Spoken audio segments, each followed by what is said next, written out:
Selamat pagi semua anak-anakku sekalian, kita lanjutkan kepada materi ke bab 4, yaitu perubahan masyarakat Indonesia pada masa penjajahan dan tumbuhnya semangat kebangsaan.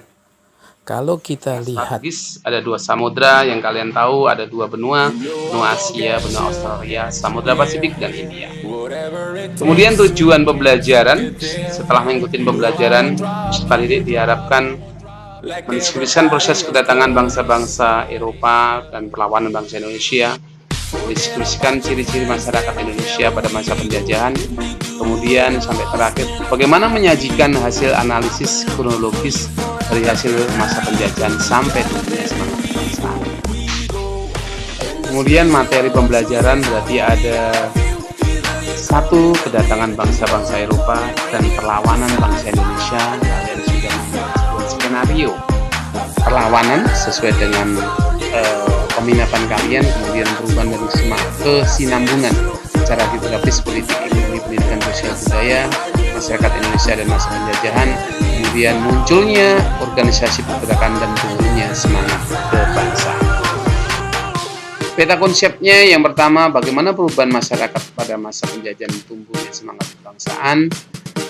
Ada 3, kedatangan bangsa barat, kondisi masyarakat pada masa penjajahan, kemudian semangat kebangsaan. Kedatangan bangsa barat berarti ada sebuah latar belakang.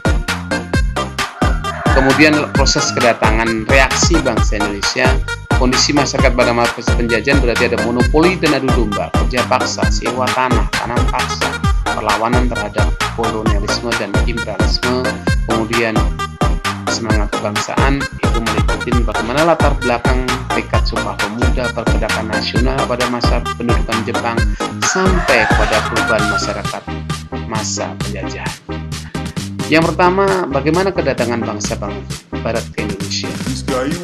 Perlu kita ketahui keunggulan lokasi berperan penting dalam kegiatan ekonomi, transportasi, dan lain sebagainya. Bukan hanya bangsa-bangsa Asia, tetapi bangsa-bangsa Eropa yang letaknya ribuan kilometer dari Indonesia tertarik dan berdatangan ke Indonesia. Kedatangan inilah ke Indonesia sempat merugikan bangsa Indonesia. Keinginan mereka menguasai bangsa Indonesia pada masa kolonialisme dan imperialisme melahirkan dampak-dampak negatif bagi bangsa. Tentang bangsa barat, mengapa bangsa-bangsa barat tertarik dengan kekayaan Indonesia, kekayaan apa saja yang mendorong kedatangan bangsa-bangsa barat ke Indonesia. Untuk memahami, kalian sudah melakukan aktivitas atau rangkuman di rumah. Daya tarik bangsa barat ini adalah ada pala, cengkeh, dan sebagainya. Kemudian motivasi, visi, goal, spell, dan glory. Kemudian terdapat 2 bentuk imperialisme. 1. Imperialisme kuno, kedua imperialisme modern, ketiga revolusi industri. Apa imperialisme kuno? Yaitu berkembang pada masa sebelum revolusi industri dengan semboyan 3G, kekayaan, penyebaran agama, dan kejayaan. Kemudian yang kedua, yang imperialisme modern bertujuan memperoleh kemajuan ekonomi. Ini timbul sesudah revolusi industri dalam rangka mencari rempah yang banyak di pasar yang sangat luas. Di Indonesia, imperialisme ini modern berkembang setelah tahun 1870 pasca kebijakan terbuka. Revolusi industri terjadi ketika mereka masih kesulitan, terutama masalah transportasi, kondisi politik, dan keamanan. Revolusi industri terjadi sekitar tahun 1750 sampai 1850. Ini merupakan salah satu pendorong kedatangan bangsa-bangsa barat ke Indonesia. Kemudian apa yang dimaksud dengan revolusi industri? Silahkan kalian lihat. Kemudian kedatangan bangsa-bangsa barat ke Indonesia. Bagaimana prosesnya kedatangan bangsa barat ke Indonesia? Kegiatan apa saja yang mereka lakukan dengan perjalanan tersebut? Kita lihat dari Eropa, bagaimana lihat di Laut Afrika menuju ke Asia, kemudian melewati Samudra Atlantik, kemudian India juga menuju ke Indonesia. Inilah sebuah perjalanan yang dilakukan oleh bangsa-bangsa ke Indonesia. Beberapa ini adalah dapat membantu kita memahami bangsa-bangsa barat datang ke Indonesia. Yang pertama, kedatangan bangsa Portugis di mana?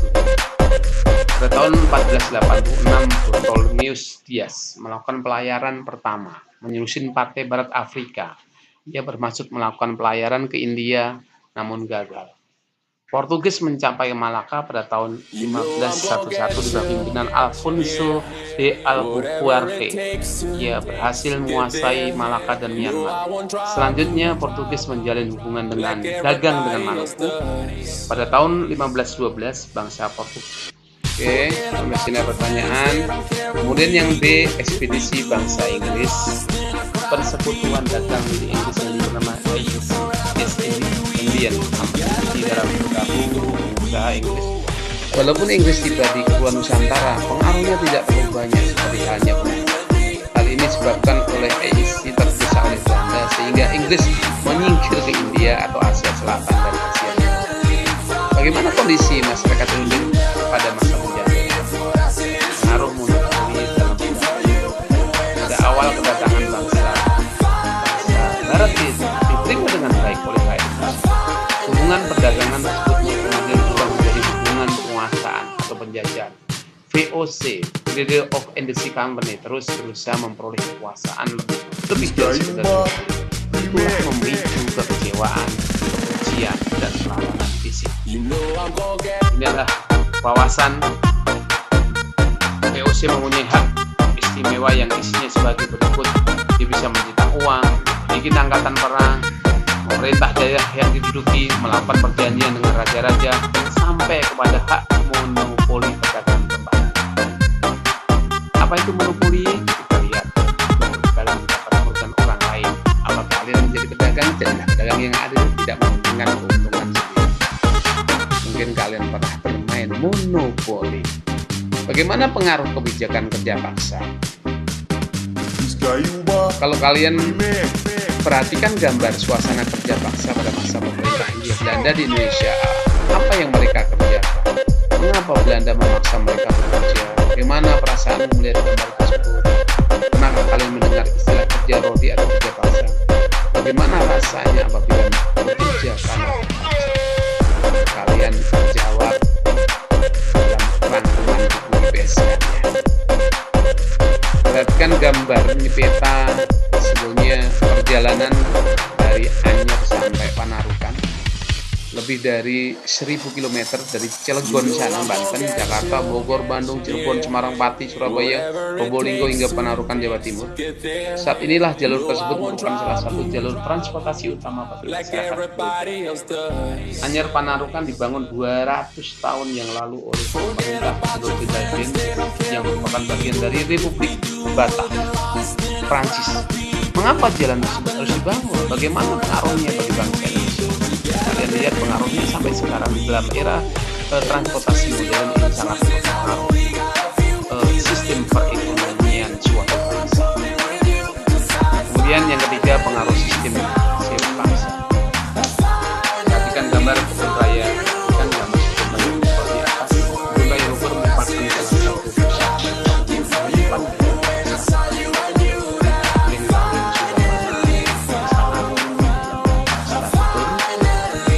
Tahukah kalian bahwa kebun raya tersebut sudah dibangun sejak awal abad 19? Kebun raya Bogor merupakan salah satu bukti pengaruh kekuasaan Inggris di Indonesia. Bagaimana Inggris dapat menguasai bangsa Indonesia? Pada masa tersebut meletus perang di Eropa antara Prancis dan Belanda. William V dari negeri Belanda berhasil lolos dari sekarang Prancis dan melarikan diri ke Inggris.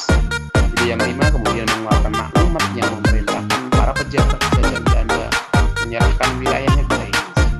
Maklumat itu dimaksudkan agar jajahan Belanda tidak jatuh ke tangan Prancis. Saat Inggris menguasai Indonesia, Gubernur Jenderal Lord Minto membagi daerah jajahan Hindia Belanda menjadi 4 gubernur Nemen, yaitu Malaka, Sumatera, Jawa, dan Maluku. Lord Minto selanjutnya menyerahkan tanggung jawab kekuasaan atas seluruh wilayah itu kepada Letnan Gubernur Thomas Stafford Raffles. Salah satu kebijakan terkenal pada masa Raffles adalah sistem sewa tanah atau land system. Sistem tersebut memiliki ketentuan. Yang pertama, petani harus menyewa tanah tanah meskipun dia adalah pemilik tanah. Sampai kepada bagi yang tidak memiliki tanah dikenakan pajak. Ini wawasan dan lain sebagainya. Silakan kalian kalau kemudian laksanaannya sewa tanah dianggap memiliki banyak kelemahan sehingga gagal diterapkan itu. Beberapa penyebab kegagalan: sulit menentukan besar kecil pajak bagi pemilik tanah, tidak semua rakyat memiliki tanah yang sama, sampai kepada masyarakat desa belum mengenal sistem uang.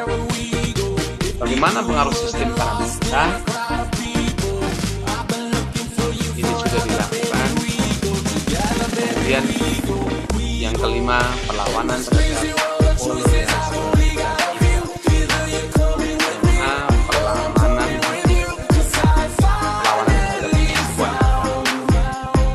Sultan Babulah mengusir Portugis.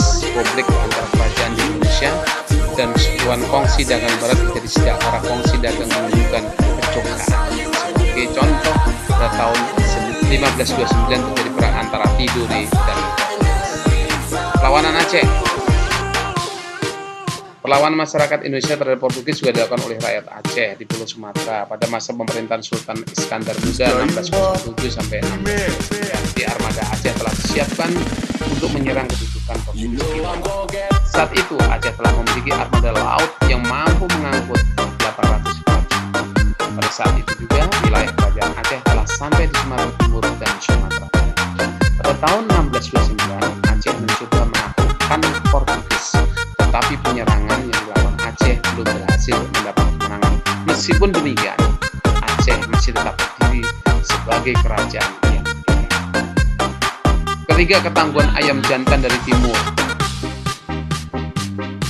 Yang keempat, serangan Mataram terhadap VOC. Ini kita lihat gambar bagaimana serangan Mataram besar Sultan Mataram terhadap VOC tahun 1628.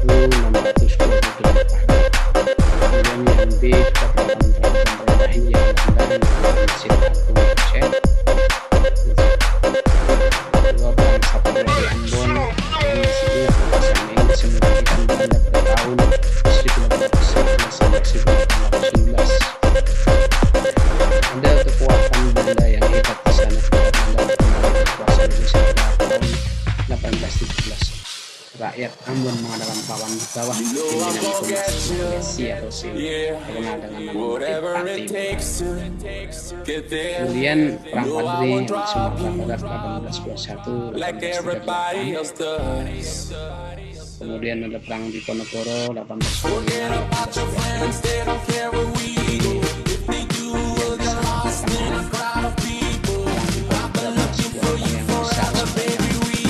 banyak tewas, lebih dari 200.000 penduduk Jawa Tengah dan Timur Tengah berdirinya bangsa Indonesia untuk menegakkan keadilan dan harga diri.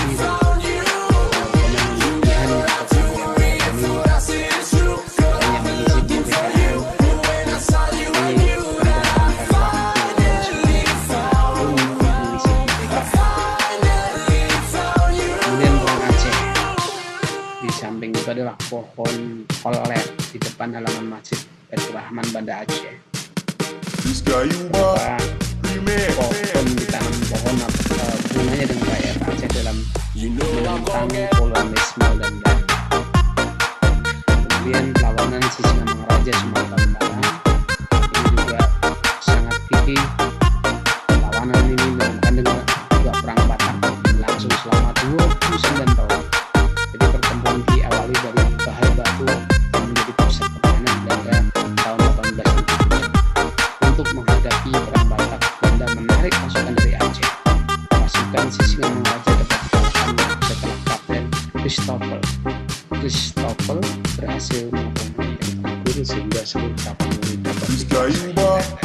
Kemudian perang Banjar. Ini perang Banjar ketika Belanda campur tangan dalam urusan pengerjaan raja di Belanda memberi dukungan kepada Pangeran Radziwiłł yang tidak disukai rakyat. Perlawanan dilakukan oleh Bung Karno dan Pangeran Hidayat tahun 1899 dengan Antasari. Ini dari perlawanan setelah Prabu Anung ditangkap Belanda. dan pasukan Pangeran Antasari dapat didesak. Tahun 1862 Pangeran Hidayah menyerah dan berakhirlah perlawanan Banjar di Kanan benar-benar dipadamkan tahun 1905. Kemudian Perang Jagaraga di Bali ini juga sangat terkenal, di mana kerajaan di Bali bersengketa tentang hak kawanan karang. Hak kawanan karang ini menyatakan bahwa setiap kapal yang kandas di perairan Bali menjadi hak penguasa di daerah Belanda memprotes Raja Buleleng dan meminta dua kapal mereka. Raja Buleleng tidak menerima tuntutan Belanda untuk memberikan kapal. Akhirnya terjadi sebuah perang. Setelah berhasil merebut benteng Taraga, Belanda melakukan ekspedisi militer tahun 1849. Dua kerajaan Bali yaitu Gianyar dan Klungkung menjadi sasaran Belanda. Pada tahun 1906 seluruh kerajaan di Bali jatuh ke pihak Belanda setelah rakyat perang habis-habisan sampai titik darah penghabisan yang dikenal dengan perang Puputan Jagaraga. Yang terakhir di tumbuhnya